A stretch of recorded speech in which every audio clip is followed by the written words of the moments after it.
Hi అండి, welcome back to my channel మా రుచులు మీ ఇంట్లో. అందరూ ఎలా ఉన్నారండి? బాగున్నారా? నేనైతే చాలా బాగున్నానండి. ఈ రోజు రెసిపీ ఏంటంటే నాటి చిక్కుడుకాయలు ఎండు చేప కర్రీని చాలా టేస్టీగా సింపుల్గా ఎలా ప్రిపేర్ చేసుకోవాలో చూపించబోతున్నానండి. కొన్ని కూరలకి మరింత టేస్ట్ కావాలంటే కొన్ని ఇంగ్రీడియంట్స్ యాడ్ చేయాలండి. చిక్కుడుకాయ కూర ఇంకొంచెం రుచిగా ఉండడం కోసం ఎండు చేపలను వేస్తున్నానండి. ఈ కాంబినేషన్ లో కర్రీ వండుకుంటే చాలా టేస్ట్ గా ఉంటుంది. ఇంకెందుకండి మరి ఆలస్యం, వచ్చేసేయండి చిక్కుడుకాయ ఎండు చేప కర్రీని ఏ విధంగా ప్రిపేర్ చేసుకోవాలో చూపించేస్తాను. ముందుగా నేను 4 ముక్కలు ఎండు చేప ముక్కలను తీసుకున్నానండి. ఇవి సావిడాలు అంటారు వీటిని. నేనైతే ఒక చేపని ఇలా 4 ముక్కల కింద కట్ చేసుకున్నాను. వీటిని అయితే కొంచెం గోరువెచ్చుకున్న వాటర్లో అయితే శుభ్రంగా కడుక్కోవాలి. ఇదిగోండి, చేప ముక్కలకి పైన వైట్గా ఉంది కదండి, ఇదంతా పోయేలాగా లైట్గా గోరువెచ్చకున్న వాటర్లో అయితే క్లీన్ చేసుకోవాలి. మరి వేడిగా ఉండకూడదండి. ఇప్పుడు ఇలా క్లీన్ చేసేసుకునే చేప ముక్కలను అయితే ఒక బౌల్లోకి తీసేసుకుందాము. ఇప్పుడు ఈ బౌల్ని పక్కన పెట్టుకుందాము. ఇప్పుడు కర్రీ ఎలా ప్రిపేర్ చేసుకోవాలో చూపిస్తాను. ఇదిగోండి, కర్రీ ప్రిపేర్ చేసుకోవడానికి స్టవ్ ఆన్ చేసుకొని నేను ఒక కడాయిని అయితే పెట్టానండి స్టవ్ మీద. ఇప్పుడు దీనిలో 2 టేబుల్ స్పూన్స్ ఆయిల్ వేసుకోవాలి. ఆయిల్ అయితే మంచిగా వేడైందండి. ఇప్పుడు దీంట్లో 1/2 టేబుల్ స్పూన్స్ పసుపు వేసుకోవాలి. పసుపు వేసాం కదండి, ఇప్పుడు ఈ ఆయిల్లో ఎండు చేపలు వేసుకుందాము. నీట్గా క్లీన్ చేసుకున్న ఎండు చేప ముక్కలను అయితే ఆయిల్లో వేసేసుకొని వేయించుకోవాలండి.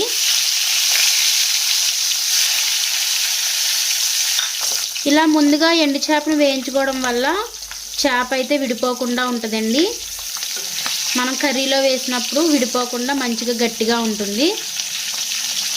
ఇలా రెండో వైపు తిరగేసుకోవాలి. ఒకవైపు వేగిన తర్వాత ఇదిగోండి, చూస్తున్నారు కదా ఎంత మంచిగా వేగిందో. ఒకవైపు అయితే ఇదిగోండి, చేప ముక్కలు అయితే వేగిపోయాయి మంచిగా. రెండు వైపులా కూడా చాలా బాగా వేగాయి.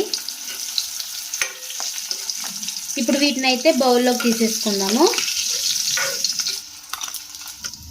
ఇలా వేగిన ఎండు చేప ముక్కలు బౌల్లోకి వేసేసుకోవాలి. ఇప్పుడు ఇదే ఆయిల్లో ఒక పెద్ద సైజు ఉల్లిపాయను అయితే చిన్న చిన్న ముక్కల కింద కట్ చేసుకుని పెట్టుకున్నానండి. ఈ ఉల్లిపాయ ముక్కలను అయితే వేసేసుకోవాలి.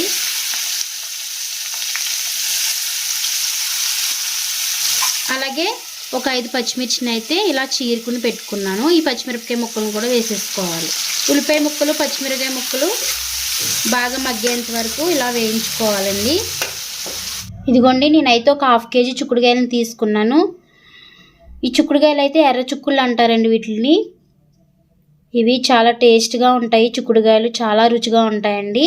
ఇవి రెండు వైపులా కూడా ఈ విధంగా వీనీలు తీసేసుకుని పెట్టుకోవాలండి. నేను ఆల్రెడీ ఈనెలు తీసేసాను. ఇదిగోండి, చూసారు కదా గింజ ఎంత మంచిగా పట్టిందో. ఇదిగోండి, ఉల్లిపాయ ముక్కలు అయితే చాలా మంచిగా వేగిపోయాయి. చూసారు కదండి, కలర్ వచ్చేసాయి. ఇప్పుడు శుభ్రంగా క్లీన్ చేసుకుని ఈనెలు తీసేసుకుని పెట్టుకున్న చిక్కుడుకాయలను అయితే వేసేసుకుందాము.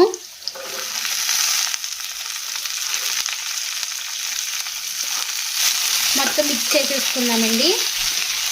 ఒకసారి ఈ ఉల్లిపాయలు చిక్కుడుకాయలు మొత్తం కలుపుకోవాలి.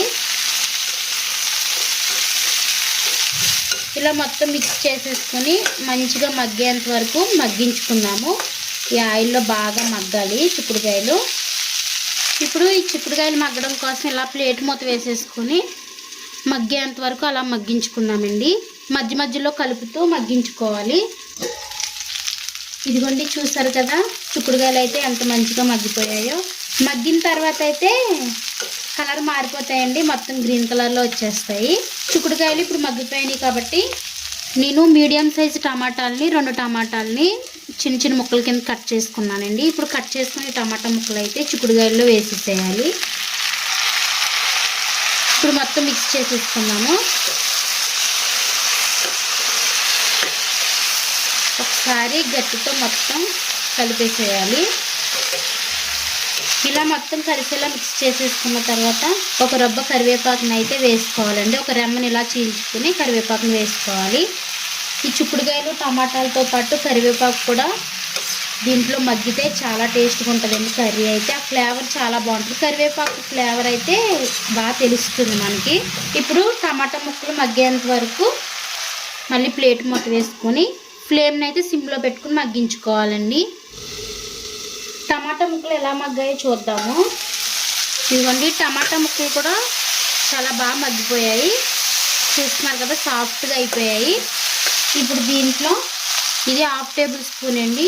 1/2 టేబుల్ స్పూన్తో 1/2 టేబుల్ స్పూన్ వేసి 1 స్పూన్ వేసి కొంచెం వేస్తున్నాను. 1/2 టేబుల్ స్పూన్తో 1 1/2 వేసాను కదండి. టేస్ట్కి సరిపడా సాల్ట్ వేసుకోవాలి. ఇందాక ఒక 1/4 టేబుల్ స్పూన్ పసుపు వేసాను కదండి. ఇప్పుడు ఒక 1/4 టేబుల్ స్పూన్ వేసాను. మొత్తం మిక్స్ చేసేసుకున్నాము. పసుపు, కారం, సాల్ట్ కూడా మొత్తం మిక్స్ అయ్యేలాగా ఒకసారి మిక్స్ చేసేసుకోవాలి. ఇప్పుడు ఒక 2 మినిట్స్ అలా మగ్గించుకుందాము. ఇదిగోండి సాల్ట్, కారం, పసుపు వేసేసిన తర్వాత ఒక 2 మినిట్స్ అయితే మగ్గిపోయిందండి. ఇప్పుడు వేయించుకుని పక్కన పెట్టాం కదండి, ఎండు చేప ముక్కలను అయితే వేసేసుకోవాలి. ఇలా మొత్తం మిక్స్ చేసేసుకొని ఇప్పుడైతే వాటర్ వేసుకోవాలి.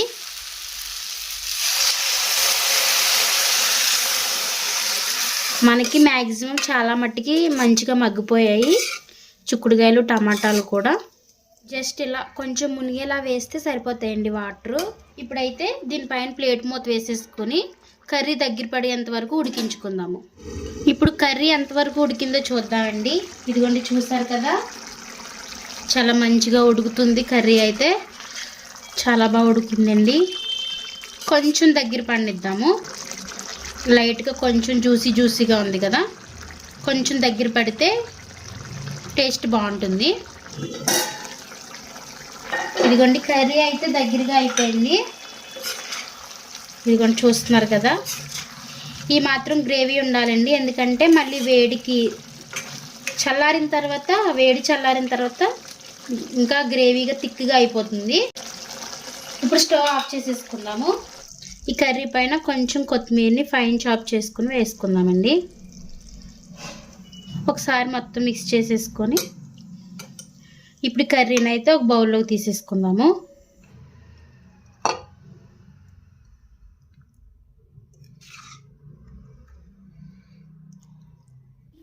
చూసారు కదా, నాటు చిక్కుడుకాయలు, ఎండు చేపల కర్రీని అయితే నేను ఎంత సింపుల్గా ప్రిపేర్ చేసేసానో. మీరు కూడా తప్పకుండా ట్రై చేసి టేస్ట్ చేయండి. ఈ రెసిపీ కనుక మీకు నచ్చినట్లయితే లైక్ చేయండి, షేర్ చేయండి. కొత్త వారు మన ఛానల్ చూస్తున్నట్లయితే సబ్స్క్రైబ్ చేసుకోండి, సపోర్ట్ చేయండి. థ్యాంక్ యూ అండి.